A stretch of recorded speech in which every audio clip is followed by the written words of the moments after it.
আগামী 10 March family card বিতরণ কার্যক্রম উদ্বোধন করবেন প্রধানমন্ত্রী তারেক রহমান।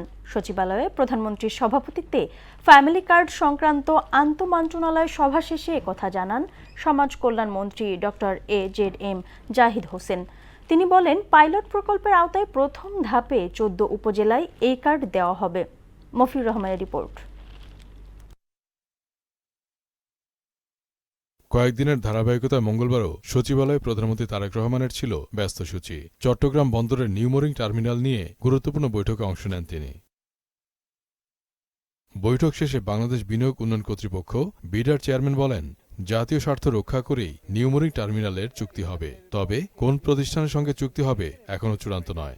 জাতীয় স্বার্থ রক্ষা করে কোনো ধরনের চুক্তি করা সম্ভব হয়, শুধুমাত্র সেক্ষেত্রেই আমরা চুক্তিটা করব, এরকম কথা ইন্টারিমের সময় বলা হয়েছিল।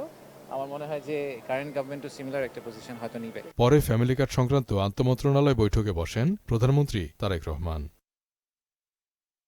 বৈঠক শেষে সমাজ কল্যাণ মন্ত্রী ডক্টর AZM জাহিদ হোসেন বলেন, আগামী 10 মার্চ প্রকল্পটির উদ্বোধন করা হবে। প্রথম ধাপে দেওয়া হবে 14 উপজেলায়। ফ্যামিলি কার্ড বিতরণ করা হবে এবং সেটার উদ্বোধন করবেন মাননীয় প্রধানমন্ত্রী ইনশাআল্লাহ আগামী 10 মার্চ।